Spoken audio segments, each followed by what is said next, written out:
देवराज्यसेव्यमानपावनाग्रिपङ्कजं व्यालयज्ञसूत्रमिन्दुशेखरं कृपाकरं नारदादियोगिवृन्दवन्दितं दिगम्बरं काशिकापुरादिनाथकालभैरवं भजे।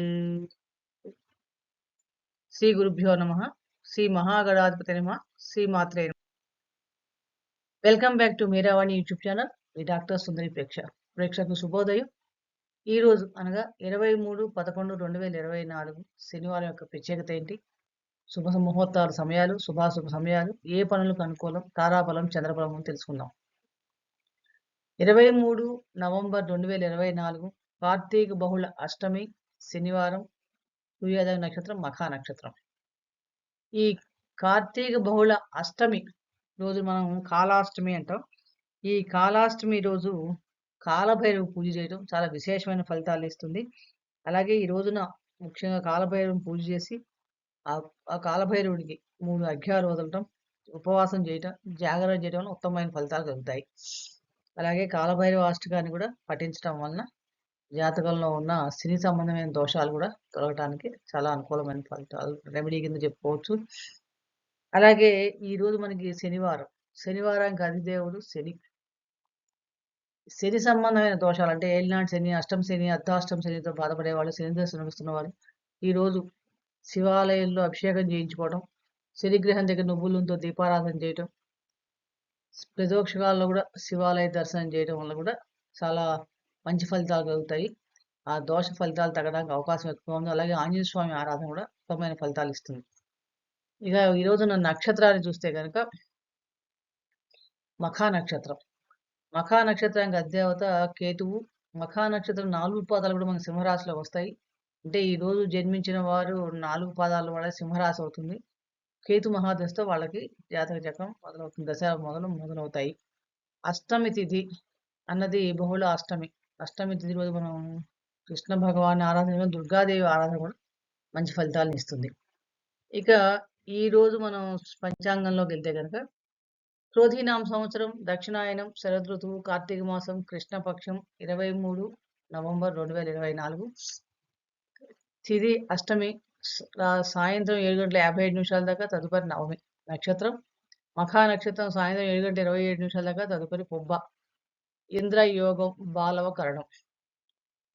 రాహుకాలం ఉదయం 9:15 నుంచి 10:39 దాకా, యమగండం మధ్యాహ్నం 1:25 నుంచి 2:49 దాకా, వర్జ్యం తెల్లవారుజామున 4:23 నుండి 6:11 దాకా, గుళిక కాలం ఉదయం 6:29 నుండి 7:52 దాకా, దుర్ముహూర్తం సూర్యోదయం నుంచి మనకి 7:58 దాకా, బ్రాహ్మీ ముహూర్తం తెల్లవారుజామున 4:53 నుంచి 5:41 దాకా, అమృతకాలం సాయంత్రం 4:49 నుండి 6:34 దాకా, అభిజిత్ ముహూర్తం మధ్యాహ్నం 11:40 నుండి 12:24 దాకా. ఇక ఈరోజు మనకి తిథివార నక్షత్రాల సంబంధం లేకుండా గౌరీ పంచాంగం ప్రకారం శుభ సమయాలు చూస్తే అన్ని శుభకార్యాలకి ఉదయం 7:52 నుండి 9:16 దాకా చాలా బాగుంటుంది.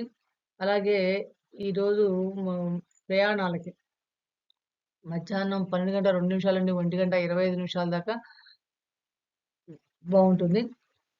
అలాగే మనం వ్యాపార సంబంధమైన కార్యక్రమాలు చేయడానికి మధ్యాహ్నం 1:25 నుండి 2:48 దాకా, అలాగే సాయంత్రం 5:35 నుండి 7:17 దాకా చాలా బాగుంది. అలాగే ఔషధ సేవనానికి కానీ, కొత్తగా మందులు స్టార్ట్ చేయడం, వైద్యులు కలవడానికి మధ్యాహ్నం 2:45 నుండి 4:12 దాకా, మరియు రాత్రి 10:25 నుండి 12 దాకా. ఇవి ఈ రోజు ఉన్న శుభాశుభ సమయాలు. ఇక మనం ఈరోజు తారాబలం, చంద్రబలం చూస్తే కనుక తారాబలం ఈరోజు సూర్యోదయ నక్షత్రం మఖా నక్షత్రం. అశ్విని, మఖ, మూలా నక్షత్రంలో జన్మించిన వారికి జన్మతార అవుతుంది. ఈ జన్మతార ఉన్న రోజు శుభకార్యాలు ఏమైనా చేయవలసి వస్తే కనుక ఆకుకూరలు దానం చేసి చేయటం వలన మంచి ఫలితాలు కలుగుతాయి. భరణి, పుబ్బ, పూర్వాషాఢ నక్షత్రంలో జన్మించిన పరమమిత్రతార అవుతుంది. పరమమిత్రతార ఉన్న రోజు చేసే పనులు, ప్రయత్నపూర్వకంగా చేసే పనుల్లో చివరిలో ఆర్థిక లాభాలు ఉంటాయి. కృత్తిక, ఉత్తరాషాఢ నక్షత్రం జన్మించిన వారికి మిత్రతార అవుతుంది. మిత్రతార అన్ని రకాల శుభకార్యాలకు పనికి వస్తుంది. ఊహించిన శుభ ఫలితాలు కలుగుతాయి. రోహిణి, హస్త, శ్రవణ నక్షత్రంలో జన్మించిన వారికి నైదంతార అవుతుంది. ఈ నైదంతార సంపూర్ణంగా అన్ని శుభకార్యాలకి విడిచిపెట్టాలి. మృగశిర, చిత్త, ధనిష్ట నక్షత్రాలలో జన్మించిన వారికి సాధనతార అవుతుంది. సాధనతార రోజు చేసే కార్యాలన్నింటిలో కూడా కార్యసిద్ధి ఉంటుంది. ఆరుద్ర, స్వాతి, శతభిష నక్షత్రంలో జన్మించిన వారికి ప్రత్యక్తార అవుతుంది. ఈ ప్రత్యక్తార ముఖ్యంగా 4వ పాదం పూర్తిగా మంచిది కాదు. ఆ సమయంలో వీలైనంత వరకు ప్రయాణాలు చేయడం గానీ, వ్యాపార సంబంధమైన ఒప్పందాలు ఒప్పుకోకుండా ఉండటం మంచిది. పునర్వసు, విశాఖ, పూర్వభాద్ర నక్షత్రం జన్మించిన వారికి క్షేమధార అవుతుంది. క్షేమధార అన్ని రకాల శుభకార్యాలకు పనికొస్తుంది. ముఖ్యంగా ప్రయాణాలకి, శతసిద్ధులకి చాలా అనుకూలంగా ఉంటుంది. పుష్యమి, అనురాధ, ఉత్తరాభాద్ర నక్షత్రాలు జన్మించిన వారికి విపత్తార అవుతుంది. విపత్తారకి సహజంగా చేసే పనుల్లో కొంచెం వివాదాలు, పూర్తి పనిలో ఆటంకాలు జరగడానికి అవకాశం ఎక్కువ ఉన్నాయి. ఆశ్లేష, జ్యేష్ఠ, రేవతి నక్షత్రంలో జన్మించిన సంపత్తార అవుతుంది. సంపత్తార అన్నది అన్ని రకాల ఆర్థిక వ్యవహారాలకి, వ్యాపార సంబంధమైన లావాదేవీలకు కూడా చాలా అనుకూలంగా ఉంటుందని చెప్పవచ్చు. ఇక ఈరోజు చంద్రబలాన్ని చూస్తే గనక సింహ, కన్య, తుల, వృశ్చిక, ధనస్సు, కుంభ, మేష, వృషభ అండ్ మిథున రాశి వారు చంద్రబలాన్ని కలిగి ఉన్నారు. అలాగే మకర రాశి వారికి అష్టమ చంద్రుడు. ఈ అష్టమ చంద్రుడు ఉన్న సమయంలో సహజంగా మానసికంగా అశాంతి ఉంటుంది కాబట్టి కొంచెం ప్రయాణాలు చేసేటప్పుడు ఆరోగ్య విషయంలో కొంచెం జాగ్రత్తగా ఉండాలి. ఇక ఈరోజు మనకి వృషభ, సింహ మరియు కన్యా రాశి వారికి ఘాతవారం. ఘాతవారం రోజు ముఖ్యంగా నూతన వస్త్రాలు ధరించడం గానీ, ఆభరణాలు ధరించడం, నూతన వాహనాలు మొట్టమొదటిసారి వాడటం, నూతన గృహప్రవేశాలు చేయటం ఇలాంటివన్నీ చేయటానికి పనికిరాదు. ఇక ఈరోజు మనం ఏదైనా ముఖ్యమైన పని మీద వెళ్ళేటప్పుడు నీలిరంగు దుస్తులు ధరించి వెళ్ళడం వల్ల విజయావకాశాలు మెరుగుపడడానికి అవకాశం ఎక్కువగా ఉంది. ఇక ఈరోజు మనం చేసుకునే కాలాష్టమి, కాలభైరవుని పూజ, అలాగే సత్యసాయి బాబా యొక్క జన్మదినం కాబట్టి గురువు ఆరాధన కూడా చాలా ఉత్తమమైన ఫలితాలు కలుగుతాయి. దుర్గా ఆరాధన, శివారాధన ఉత్తమ ఫలితాన్నిస్తాయి. అలాగే ఈరోజు చదవవలసిన మంత్రం నీలాంజన సమాభాసం రవిపుత్రం యమాగ్రజం ఛాయా మార్తాండ సంభూతం తం నమామి శనేశ్వరం అనే ఈ మంత్రాన్ని 7 సార్లు తక్కువ కాకుండా చదవటం వలన ఆ శనిగ్రహం యొక్క అనుగ్రహం పొందగలుగుతాం.